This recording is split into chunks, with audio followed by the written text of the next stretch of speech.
Hello students, I am Dr. Seema Mishra from Dr. Viren Swarup Institute of Professional Studies। आज मैं आपको B.Ed second year के 4th paper educational and guidance and counselling के अंतर्गत आपको बताऊंगी कि एजुकेशनल एंड वोकेशनल गाइडेंस में क्या डिफरेंस होता है, यानी कि difference of educational and vocational guidance, शैक्षिक निर्देशन एवं व्यावसायिक निर्देशन में अंतर या डिफरेंस। तो आप जानते ही हैं, मैं पहले बता भी चुकी हूँ पहले के वीडियो में कि जो गाइडेंस होती है वो एक तरह की सलाह होती है, एक तरह से सहायता होती है कि जो कि व्यक्ति को दी जाती है कि वो अपने आप को इतना सक्षम बना ले, अपने आप को इतना पहचान जाए, अपनी योग्यताओं को जान जाए कि वो कहाँ तक विकास कर सकता है और वह अपनी जीवन में आने वाली समस्याओं को कैसे समाधान कर सकता है। तो जो एजुकेशनल गाइडेंस जो गाइडेंस होती है उसकी वो 3 तरीके की होती है। एक तो एजुकेशनल गाइडेंस यानी कि शैक्षिक निर्देशन, वोकेशनल गाइडेंस यानी कि व्यावसायिक निर्देशन, और थर्ड इज़ इंडिविजुअल गाइडेंस यानी कि व्यक्तिगत या वैयक्तिक निर्देशन। तो आज हम जो हमारा ये वीडियो है ये है difference of educational and vocational guidance की जो एजुकेशनल गाइडेंस और जो वोकेशनल गाइडेंस है उसमें क्या अंतर होता है। तो एजुकेशनल और वोकेशनल गाइडेंस में डिफरेंस इस तरह से होता है कि जो एजुकेशनल गाइडेंस, जैसे कि नाम से हमें प्रतीत हो रहा है कि जो एजुकेशनल गाइडेंस है वो जो भी समस्याएं शिक्षा में होती हैं उससे रिलेटेड होता है, और जो वोकेशनल गाइडेंस होता है वो जैसे कि नाम से प्रतीत होता है वो व्यवसाय या बिजनेस से संबंधित जो भी प्रॉब्लम्स होती हैं उनको सल्यूशन देने वाले जो निर्देशन होता है उसको वोकेशनल गाइडेंस कहते हैं। तो आइए हम जानते हैं कि इसमें क्या डिफरेंस होता है एजुकेशनल गाइडेंस और वोकेशनल गाइडेंस में। तो first is educational subject issues, और वोकेशनल में है कि वोकेशनल सब्जेक्ट, यानी कि इसका अर्थ है कि जो एजुकेशनल गाइडेंस होती है उस एजुकेशनल गाइडेंस में उसमें क्या होता है कि व्यक्ति जो शिक्षा से संबंधित जितनी भी प्रॉब्लम्स होती हैं उनसे संबंधित जो समस्याएं हैं उनसे संबंधित समाधान करने की कोशिश करता है, यानी कि उसमें जो भी शैक्षिक समस्याएं होती हैं या एजुकेशनल जो इश्यूज होते हैं उनको लिया जाता है। और वोकेशनल में क्या होता है कि वोकेशनल में जो सब्जेक्ट होता है वो व्यावसायिक होता है, यानी कि बिजनेस से रिलेटेड होता है, व्यवसाय चयन से संबंधित हो सकता है, कैरियर से संबंधित हो सकता है।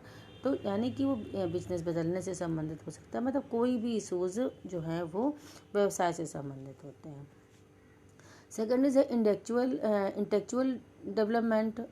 तो इंटेलेक्चुअल डेवलपमेंट का मतलब है कि जो एजुकेशन में क्या होता है कि उसका एक बौद्धिक विकास या इंटेलेक्चुअल डेवलपमेंट किया जाता है, जिससे कि वो अपने जो शिक्षा से जितने भी रिलेटेड या एजुकेशन से रिलेटेड जितनी भी प्रॉब्लम्स हैं उनका वो सॉल्यूशन बड़े आसानी से कर सके, उसमें सक्षम बन सके, चाहे वो करिकुलम को लेकर के हों, चाहे वो सिलेबस को लेकर के हों, चाहे वो किसी भी तरह की प्रॉब्लम हो शिक्षा से संबंधित।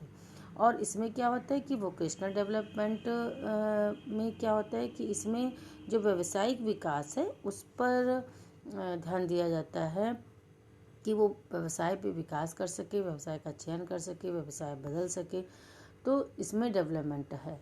तो इसमें ध्यान दिया जाता है वोकेशनल डेवलपमेंट। नेक्स्ट है करिकुलम नॉलेज, यानी कि जो एजुकेशनल गाइडेंस है उसमें जो पाठ्यक्रम होती है उसकी जानकारी या उसकी नॉलेज दी जाती है कि वो कौन सा आप करिकुलम जो है वो लें और क्या पढ़ें, कौन से सब्जेक्ट सिलेक्ट करें। तो कौन से आप अगर मल्टीपल कोई चॉइस है सब्जेक्ट की, उसको कैसे उसको चूज़ कर सकते हैं आप।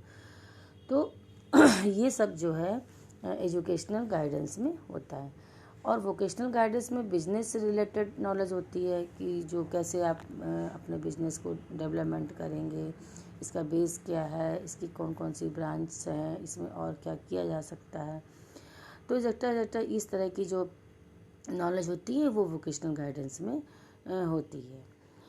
नेक्स्ट है कि ऐसे बेस्ड टेस्ट, यानी कि जो आपकी एजुकेशनल गाइडेंस है उसमें जो है वो टेस्ट अप्लाई किए जाते हैं, वो होते हैं ऐसे टाइप। जैसे आप बीएड कर रहे हो, अब बीएड में जो आप एग्ज़ाम देते हो उसमें लॉन्ग टाइप और शॉर्ट टाइप क्वेश्चन होता है। उसमें आप एक थ्योरिकल लिखते हैं 1 पेज 2 पेज, या लॉन्ग में 4 पेज 5 पेज 6 पेज ऐसे लिखते हैं आप। तो उसका मतलब है कि जो ऐसे बेस्ड टेस्ट है उसमें ये जो एजुकेशनल गाइडेंस में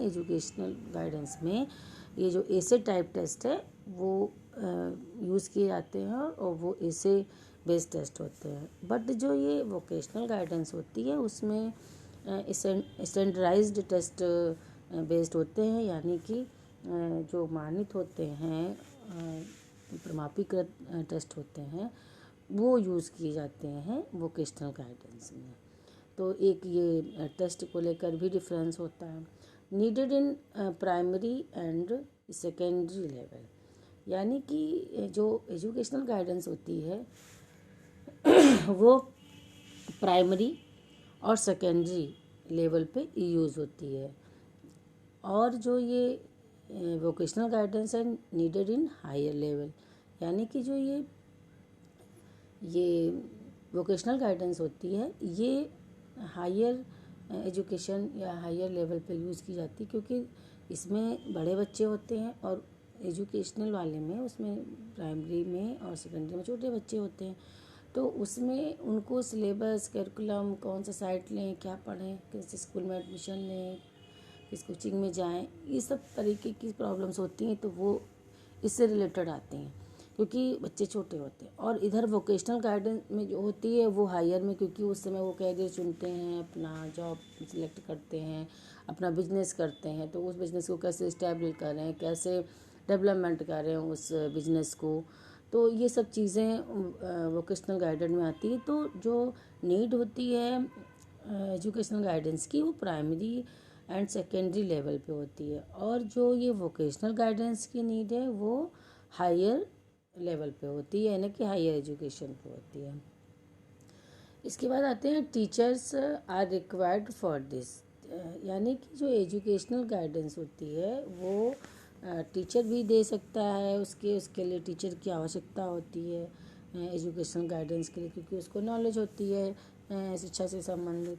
बट जब वोकेशनल गाइडेंस होती है उसमें स्पेशल जो ट्रेनर्स होते हैं एंड जो जिनको एक्सपीरियंस्ड पर्सन होता है उसकी रिक्वायर्ड होती है उसकी, क्योंकि जिसको बिजनेस से या व्यवसाय हर व्यक्ति तो कर नहीं सकता। जिसको एक्सपीरियंस्ड होगा उसके डेवलपमेंट का, उसका इस्टेब्लिश का, या उसकी जो भी ब्रांचेस हैं, या कैसे चुना जाए, क्या चल रहा है, तो ये सब चीज़ें जो हैं वो वोकेशनल गाइडेंस में आती हैं। और उसमें इसके लिए इस तरह की गाइड देने के लिए, वोकेशनल गाइडेंस देने के लिए एक स्पेशल ट्रेनर की या किसी एक्सपीरियंस्ड व्यक्ति की, या कोई जो व्यक्ति क्वालिफाई हो इस चीज़ को लेकर के, उसके पास कोई डिग्री हो इस तरह की गाइडेंस देने के लिए, तो उसकी रिक्वायर्ड होती है, वही व्यक्ति व्यवसायिक निर्देशन दे सकता है। तो ये जो मेन है कि जो एजुकेशन, आप इसको ध्यान में रखिए कि जो एजुकेशनल गाइडेंस होती है वो शिक्षा से सारी समस्या जो संबंधित या रिलेटेड प्रॉब्लम्स होती हैं उनको सॉल्व करने के लिए यूज़ की जाती है। और जो ये वोकेशनल गाइडेंस है वो जो भी बिजनेस या व्यवसाय से संबंधित जो भी प्रॉब्लम्स होती हैं उनको सॉल्व करने के लिए यूज़ की जाती हैं। ये हमने आपको मोटा मोटा बता ही दिया कि इसमें जो इश्यूज़ होते हैं वो सब शिक्षा से संबंधित होते हैं। वोकेशनल में जो सब्जेक्ट होता है, जो इश्यूज होते हैं, वो व्यवसाय से संबंधित होते हैं। इसमें एजुकेशनल गाइडेंस में इंटेलेक्चुअल यानी कि बौद्धिक विकास किया जाता है, उसमें व्यावसायिक विकास किया जाता है, इसमें सिलेबस में आदि में ध्यान दिया जाता है, इसमें जो है बिजनेस पे ध्यान दिया जाता है, इसमें जो टेस्ट होते हैं वो ऐसे टाइप होते हैं, इसमें स्टैंडर्ड्स टाइप टेस्ट होते हैं, इसमें अधिकतर एजुकेशनल जो गाइडेंस है उसकी प्राइमरी एंड सेकेंडरी लेवल पे ज़रूरत पड़ती है या आवश्यकता होती है, इसमें हायर लेवल पे आवश्यकता होती है वोकेशनल गाइडेंस में। और जो ये टीचर रिक्वायर्ड है इसमें एजुकेशनल में उसकी ज़रूरत पड़ती है, मगर इसमें क्या है, किसी स्पेशल ट्रेनर और एक्सपीरियंस पर्सन की ज़रूरत पड़ती है। तो ये डिफरेंस था एजुकेशनल एंड वोकेशनल गाइडेंस में। तो आज के लिए इतना ही। आई होप आपको ये difference educational and vocational guidance में समझ में आ गया होगा कि क्या होता है। आगे मैं आपको बताऊंगी कि काउंसलिंग जो होती है वो क्या होती है और काउंसलिंग और गाइडेंस में क्या डिफरेंस होता है। तो आज के लिए इतना ही। Thank you.